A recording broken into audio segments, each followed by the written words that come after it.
Gloire à Dieu, le Père de notre Seigneur Jésus-Christ, qui nous a annoncé le pardon de nos péchés par Jésus-Christ et qui nous appelle à la sainteté pour que nous vivions à son image et à sa ressemblance, dans l'attente où nous sommes de la révélation définitive de son royaume éternel. Je m'appelle Eméode, né de Dieu par la puissance du Saint-Esprit. Selon la grâce répandue par Dieu sur ceux qui invoquent le nom du Seigneur Jésus-Christ, afin de vivre quotidiennement dans la sainteté, selon qu'il est écrit, que ton nom soit sanctifié. Amen. Soyez les bienvenus pour cette nouvelle vidéo. Aujourd'hui, nous allons voir une autre qualité du Seigneur Jésus-Christ.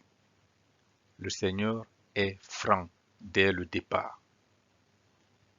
Dès le départ, le Seigneur nous annonce les choses comme elles sont. Il nous présente les choses telles qu'elles sont.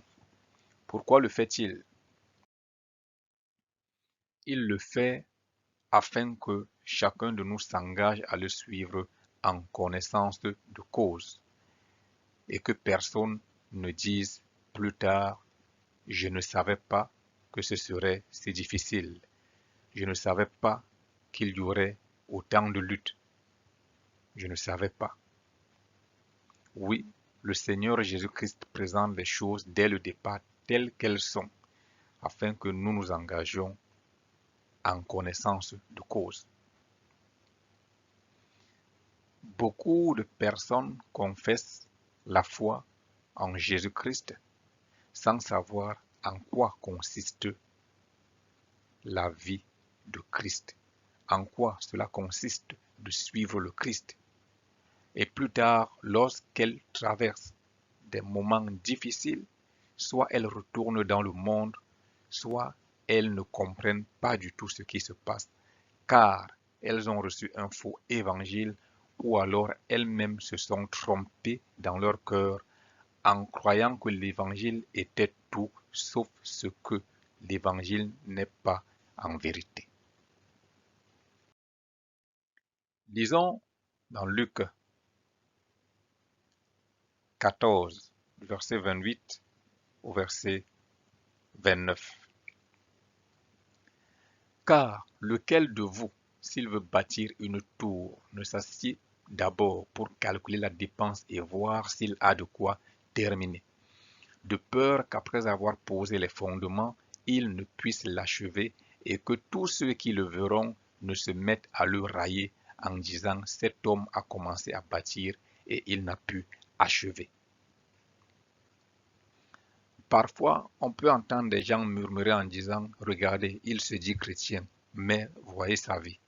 Regardez, elle se dit chrétienne, mais voyez sa vie. » On voit même des personnes qui, à un moment donné, sont rentrées dans les églises avec beaucoup d'enthousiasme. Ils sont demeurés pendant un certain temps, mais après, elles sont totalement retournées dans le monde et elles ont abandonné le chemin de Jésus.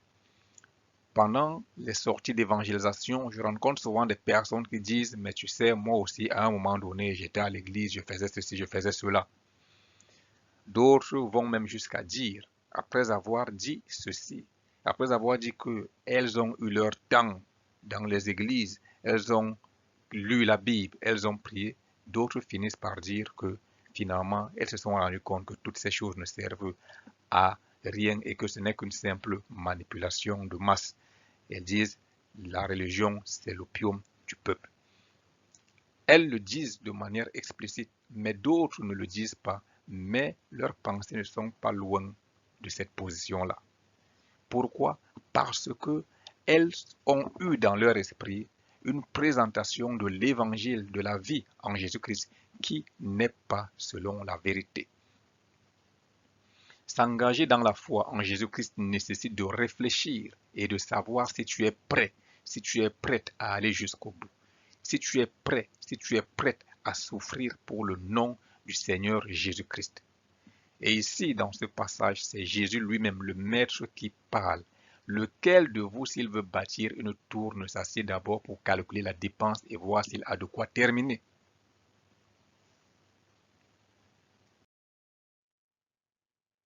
Beaucoup de personnes donc ont entendu un faux évangile.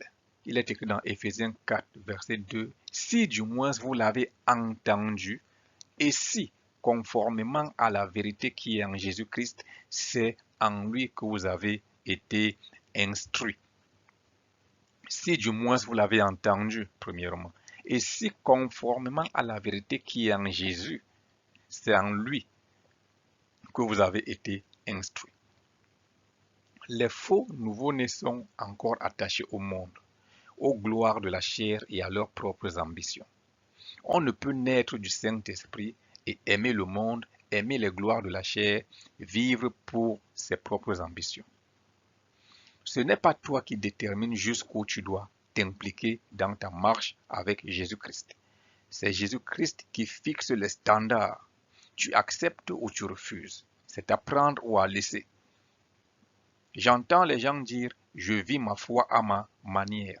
Ces personnes n'ont pas entendu la prédication de l'Évangile conformément à la vérité qui est en Jésus-Christ. Nous le relisons encore. Si du moins vous l'avez entendu et si conformément à la vérité qui est en Jésus-Christ, c'est en lui que vous avez été instruits. Les personnes qui, soit après avoir été embrasées à un moment donné par les églises, sont retournées dans le monde, ou bien des personnes qui disent « je vis ma foi à ma manière », sont des personnes qui n'ont pas entendu l'évangile conformément à la vérité qui est en Jésus-Christ. Ces personnes n'ont pas été instruites en Jésus-Christ. Soit elles ont reçu un faux évangile, soit elles se sont définies elles-mêmes leur compréhension de l'évangile. Nous venons de lire le Seigneur Jésus qui dit « Lequel de vous, s'il veut bâtir une tour, ne s'assied pour calculer à l'avance la dépense ?» Et Éphésiens 4 nous dit ici qu'il faut être instruit en Jésus-Christ conformément à la vérité qui est en lui. Une fois de plus, ce n'est pas toi qui décides comment tu vis ta foi. C'est Jésus-Christ qui décide. Et voici ce que Jésus impose. Luc 14, verset 26. Si quelqu'un vient à moi, et s'il ne hait pas son père, sa mère, sa femme, ses enfants, ses frères et ses sœurs, et même sa propre vie, il ne peut être mon disciple. Il ne peut être mon disciple. Le Seigneur annonce les couleurs dès le départ. Lorsque tu entends une parole comme celle-ci, le Seigneur te dit avant de t'engager, es-tu prêt à haïr ton père, ta mère, ta femme, tes enfants, tes frères, tes sœurs, ta propre vie? Es-tu prêt à tout délaisser? Si tu n'es pas prêt, tu ne peux pas le suivre. Il dit, assieds-toi, calcule la dépense, mesure la chose avant de savoir si tu t'engages. Dans Luc 9, 59, il dit à un autre, suis-moi. Et il répondit, Seigneur, permets-moi d'aller d'abord ensevelir mon père. Mais Jésus lui dit, laisse les morts ensevelir leurs morts, et toi, va annoncer le royaume de Dieu. Un autre dit, je te suivrai, Seigneur, mais permets-moi d'aller d'abord prendre congé de ceux de ma maison. Jésus lui répondit, quiconque met la main à la charrue et regarde en arrière n'est pas propre au royaume de Dieu. Voici donc des personnes qui veulent suivre le Seigneur Jésus-Christ. Et le Seigneur Jésus indique très bien les conditions. Il y a le premier qui dit, je veux te suivre, mais laisse-moi d'abord aller ensevelir mon Père. La réponse du Seigneur Jésus, elle est dure, elle est tranchante. Laisse les morts ensevelir les morts et toi, va annoncer l'évangile de Dieu. Un autre lui dit, je te suivrai, mais permets-moi d'abord d'aller prendre congé, d'aller dire au revoir aux gens de ma maison. Et le Seigneur Jésus répond encore avec un tranchant. Il dit, quiconque met la main à la charrue et regarde en arrière n'est pas propre au royaume de Dieu. Ce que je retiens ici, c'est que le Seigneur annonce des couleurs pour dire quelle est la nature du chemin dans lequel tu es en train de t'engager, afin que tu prennes ta résolution en connaissance de cause. Dans Matthieu 8, de 19 à 20, un scribe s'approcha et lui dit, Maître, je te suivrai partout où tu iras. Jésus lui répondit, les renards ont des tanières et les oiseaux du ciel ont des nids, mais le Fils de l'homme n'a pas où reposer sa tête. Dans ces passages, nous sommes en train de voir des personnes qui veulent suivre le Seigneur Jésus. Et nous voyons la condition, ou plutôt les conditions que le Seigneur Jésus pose. Comment le Seigneur Jésus présente la situation pour dire, vous qui voulez me suivre, voici les exigences. Voici les exigences. Il dit, les renards ont des tanières, les oiseaux du ciel ont des nids, mais le Fils de l'homme n'a pas où reposer sa tête. Si tu te mets à suivre le Seigneur Jésus et qu'à un moment donné, tu n'as pas où dormir, il ne faut pas te lamenter. Il ne faudra pas murmurer, il ne faudra pas gémir, il ne faudra pas commencer à avoir des pensées étranges dans ton cœur. Car il a prévenu que tu n'es pas sûr que tu auras où reposer ta tête. Voilà ce que le Seigneur dit. Il annonce des couleurs, il dit des choses telles qu'elles sont. Les hommes parfois ne veulent pas vous dire la vérité. Ils préfèrent vous présenter le côté rose, le côté doux. Le Seigneur ne fait pas comme ça dès le premier instant. Il dit les choses telles qu'elles sont. Afin que tu t'asseyes, tu calcules à la dépense pour voir si tu as de quoi poursuivre la course. Si tu as de quoi rentrer dans cette course sans jamais avoir à dire si je savais. Le Seigneur Jésus veut que tu t'engages en connaissance de cause. Il parle sans détour afin que nous sachions dans quoi nous nous embarquons. Pourquoi le Seigneur impose un tel standard? C'est simple. Tu es pécheur, donc condamné à l'enfer. Car le salaire du péché, c'est l'enfer.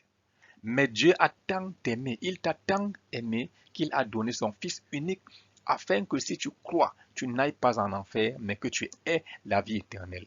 Si tu crois en Jésus-Christ, alors tu ne t'appartiens plus à toi-même.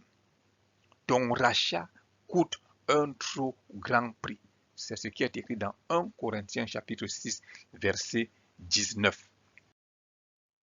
1 Corinthiens 6, chapitre 6, verset 19. Ne savez-vous pas que votre corps est le temple du Saint-Esprit qui est en vous, que vous avez reçu de Dieu et que vous ne vous appartenez point à vous-même. Vous ne vous appartenez point à vous-même. Vous ne vous appartenez point à vous-même. Car vous avez été rachetés à un grand prix. Glorifiez donc Dieu dans votre corps et dans votre esprit qui appartiennent à Dieu. Votre corps et votre esprit appartiennent à Dieu si vous choisissez de croire en Jésus-Christ pour le suivre. Vous ne vous appartenez plus. Les choses sont claires. On ne peut pas croire en Jésus et vouloir faire ce qu'on veut. Vous ne vous appartenez plus. Dès le départ, le Seigneur pose les cartes sur la table afin que chacun calcule la dépense et voie s'il a de quoi poursuivre, s'il veut vraiment aller jusqu'au bout. Nous allons voir maintenant que certains ont compris cette vérité dure, cette réalité dure et ont accepté l'engagement. Il est écrit dans le livre de Hébreux, nous sommes entourés par une nuée de témoins. Ils ont accepté de renoncer au monde pour porter l'opprobre de Christ. Ils ont accepté de renoncer au monde pour porter l'opprobre de Christ. Ils se sont assis après avoir écouté le Seigneur Jésus-Christ et ses prédications et l'annonce du royaume de Dieu. Ils ont calculé à la dépense et ils se sont résolus à accepter l'engagement. Hébreux 11, verset 24. C'est par la foi que Moïse, devenu grand, refusa d'être appelé fils de la fille de Pharaon, aimant mieux être maltraité avec le peuple de Dieu que d'avoir pour un temps la jouissance du péché. Moïse s'est assis, il a regardé la gloire de Pharaon. Il pouvait accepter de rester entre les mains de la fille de Pharaon et être appelé fils de la fille de Pharaon. Il y avait cette gloire dans le royaume de Pharaon. Il a regardé cette gloire, il a regardé le peuple de Dieu qui était dans la misère, dans la maltraitance. Il a choisi d'abandonner la gloire de Pharaon et il a accepté de porter la maltraitance du peuple de Dieu. Donc, il a refusé d'avoir pour un temps la jouissance du péché. Car tout ce que le monde peut donner, c'est pour un temps. Tout ce que la chair peut donner, c'est pour un temps. Tout ce que la séduction peut donner, c'est pour un temps. Le péché ne peut donner qu'une jouissance temporaire. Moïse a choisi l'opprobre du peuple de Dieu. Matthieu 4, du verset 17 au verset 22. Dès ce moment, Jésus commença à prêcher et à dire, « Repentez-vous car le royaume des cieux est proche. » Comme il marchait le long de la mer de Galilée, il vit deux frères, Simon appelé Pierre et André son frère, qui jetaient un filet dans la mer, car ils étaient pêcheurs. Il leur dit, « Suivez-moi, et je vous ferai pêcheurs d'hommes. » Aussitôt ils laissèrent les filets et le suivirent. De là, étant allé plus loin, il vit deux autres frères, Jacques, fils de Zébédée, et Jean, son frère, qui étaient dans une barque avec Zébédée, leur père, et qui réparaient leurs filets. Il les appela, et aussitôt ils laissèrent la barque et leur père et le suivirent. Le Seigneur vient et trouve des gens en train de travailler. Il les appelle. Il les enlève de là où ils sont. Et ces hommes se lèvent et le suivent. Quand le Seigneur Jésus vient te trouver en train de faire quelque chose et il te dit, suis-moi, sans que tu aies le temps d'aller dire au revoir à ta famille, il est en train de t'annoncer les couleurs de ce que tu auras à vivre. Il est en train de t'annoncer jusqu'où ça va être difficile parce qu'il fait comme s'il t'arrachait avec violence, afin que tu saches dès le départ que le chemin que tu vas emprunter avec lui est un chemin de croix. C'est un chemin de souffrance. C'est un chemin où il faudra porter le propre de Christ. Matthieu 9. De là, étant allé plus loin, Jésus vit un homme assis au lieu des péages et qui s'appelait Matthieu. Il lui dit, suis-moi. Cet homme se leva et le suivit. Ces hommes dont nous venons de lire, qu'il s'agisse de Jean et Jacques, d'André et de Simon, ou encore de Matthieu, ces hommes, la manière dont le Seigneur les a appelés, les a fait comprendre dans quoi ils étaient en train de s'engager. Quelqu'un qui arrive de nulle part que tu ne connais pas te dit, quitte ce que tu es en train de faire, suis-moi. Cela annonce des couleurs. Ces hommes ont su. Et ils ont accepté l'engagement. Et ils vont confesser avoir tout quitté pour suivre le maître, ce qui n'est pas faux, puisque nous venons de le voir. Les uns étaient en train de pêcher, ils ont tout abandonné, ils ont laissé les filets. Les autres étaient avec leur père, ils ont laissé les filets, ils ont laissé leur père. L'autre était à son poste de travail, il a quitté le poste de travail et il l'a suivi. Ils confessent donc avoir tout abandonné, ce qui est Matthieu 19, verset 27. Pierre, prenant alors la parole, lui dit, « Voici, nous avons tout quitté et nous t'avons suivi. Qu'en sera-t-il de nous? Voici, nous avons tout quitté et nous t'avons suivi. » Marc 10, 28. Pierre se mit à lui dire, « Voici, nous avons tout quitté et nous t'avons suivi. » Voici, nous avons tout quitté et nous t'avons suivi. Acte 20, 24. Mais je ne fais pour moi-même aucun cas de ma vie comme si elle m'était précieuse, pourvu que j'accomplisse ma course avec joie et le ministère que j'ai reçu du Seigneur Jésus d'annoncer la bonne nouvelle de la grâce de Dieu. Ces hommes ont tout abandonné. Ils ont renoncé à tout. Ils se sont assis, ils ont calculé la dépense, ils ont renoncé et ils ont suivi le Seigneur Jésus. Car dès le départ, par la manière de les appeler et par tout ce que le Seigneur a dit dès le départ, il leur a annoncé les couleurs afin qu'ils sachent dans quoi effectivement ils étaient en train de s'engager. Et ils étaient tellement conscients de l'engagement dès le départ que face à l'adversité, nous allons voir leur attitude. Car c'est l'adversité qui révèle si tu sais dans quoi tu t'es engagé. Il y a des personnes qui s'engagent à suivre Jésus parce que ces personnes attendent des miracles, des guérisons, des mariages, des élévations et toutes ces choses. Et lorsqu'elles ne les voient pas arriver, elles retournent dans le monde. Lorsqu'elles ne les voient pas arriver, elles sont là au milieu du peuple de Dieu, mais ne sont pas du peuple de Dieu. Elles sont livrées au milieu du blé. Elles sont des épines et des ronces au milieu du blé. Elles n'appartiennent pas à Dieu. En tout cas, pas à ce moment-là. Je dis pas à ce moment-là parce que j'ai toujours l'espérance que celui qui n'appartient pas à Christ aujourd'hui peut appartenir à Christ dans 1 minute, dans 2 minutes ou bien dans un jour au plus tard. Que ce soit plus tôt, que ce soit plus tard, qu'il plaise à Dieu que celui qui n'est pas encore né du Saint-Esprit aujourd'hui naisse du Saint-Esprit.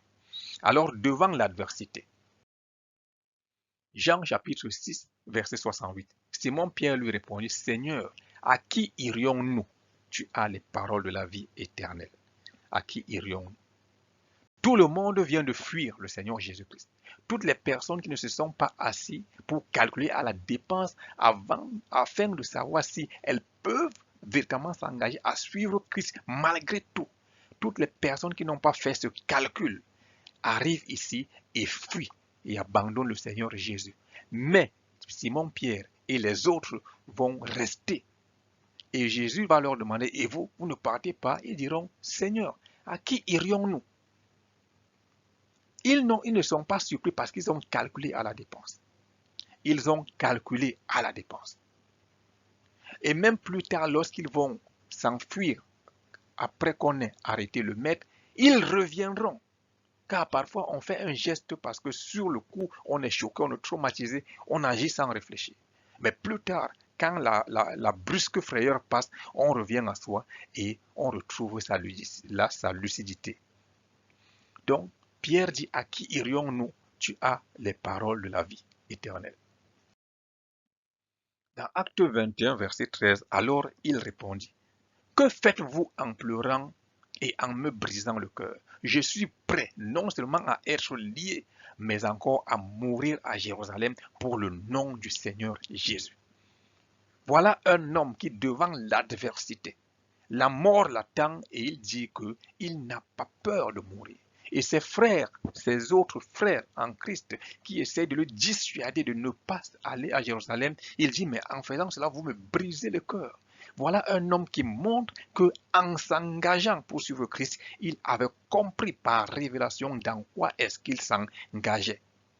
Qu'il vive ou qu'il meure, c'était pour la gloire de Christ.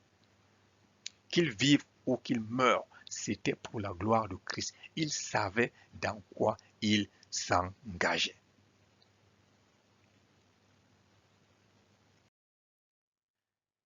Es-tu toujours attaché au plaisir et aux joies du monde et de la chair? Tu dois te poser cette question. Es-tu toujours attaché à ta façon de vivre et à ce que tu possèdes? Regardes-tu toujours avec désir, plaisir et avidité tout ce à quoi tu dois renoncer? Regardes-tu toujours le monde avec envie, comme fit la femme de Lot? Tu fais comme si tu suivais le Seigneur Jésus, mais tout ton cœur, toute ta chair est attachée aux choses du monde, aux plaisirs du monde. Tu veux qu'on te voie, tu veux aimer les choses du monde. Tu veux aimer les choses du monde, tu ne veux pas les lâcher, mais tu risques de devenir plus qu'une statue de sel. Ne sois pas comme la femme de Lot. Est-ce que tu as renoncé à toutes ces choses pour te donner tout entier à Christ sans regarder en arrière, prêt à mourir, comme nous venons de le lire? Est-ce que tu es prêt à dire, comme l'apôtre Paul, que je suis prêt à mourir? Les disciples, lorsqu'on les attrapait et qu'on les fouettait pour le nom du Seigneur, ils se réjouissaient. Es-tu prêt à te réjouir de toute calamité qui peut s'abattre sur toi, tout simplement parce que tu suis Christ? Ou alors vas-tu te frustrer lorsque tu n'auras pas ton mariage, lorsque tu n'auras pas ton diplôme, lorsque tu n'auras pas ton travail, lorsque tu n'auras pas toutes ces choses qui ne franchiront jamais la porte du tombeau? T'es-tu engagé en connaissance de cause? Quel est l'évangile que tu as reçu? As-tu été instruit dans la vérité de Jésus-Christ, qui est celle du renoncement à sa propre vie? Cette instruction en Christ qui est que tu ne t'appartiens plus à toi-même.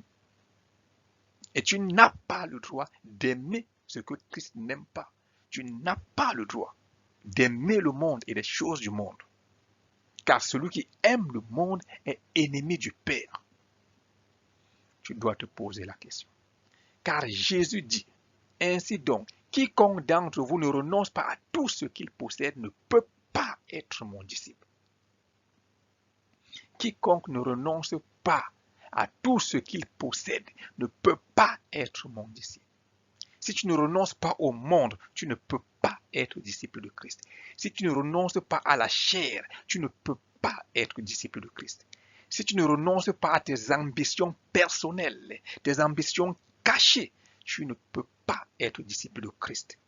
Or, si tu n'es pas disciple de Christ, tu ne seras jamais héritier du royaume de Dieu. Tu ne verras jamais la face de Dieu. Tu ne rentreras jamais dans son royaume lorsque Jésus-Christ reviendra pour prendre ce qui lui appartient. Voici ce que le Seigneur dit.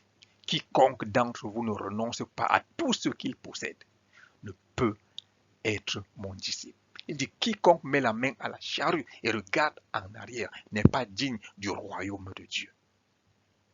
Quiconque ne hait pas sa propre vie ne verra pas le royaume éternel.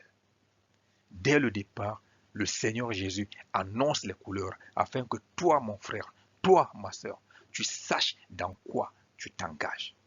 Et je te garantis que si tu t'engages en connaissance de cause, tu ne murmureras jamais. Tu ne seras jamais attristé que tu possèdes quelque chose ou pas.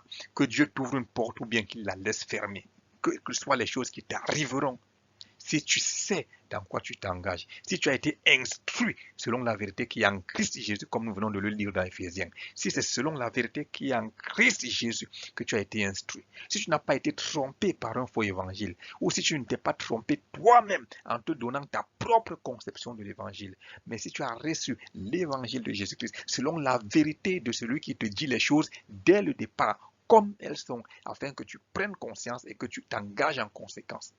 Si c'est cet évangile que tu as reçu, alors tu iras jusqu'au bout. Mais si ce n'est pas cet évangile que tu as reçu, tu resteras attaché à la chair. Tu seras toujours frustré lorsqu'on va te dire d'abandonner la chair. Tu seras toujours énervé lorsqu'on te dira d'abandonner le monde, car tu n'auras pas été instruit selon la vérité qui est en Christ Jésus. Il est temps de faire le point. Quant à moi, je vous dis à bientôt. Père éternel, merci. Je te supplie qu'il te plaise que la parole à laquelle nous avons été exposés, cette parole que nous avons entendue, je te supplie, veuille mettre ton cachet dans cette parole. Car si tu mets ton cachet dans cette parole, elle produira du fruit. Mais si tu ne mets pas ton cachet dans cette parole, elle sera inutile et vaine.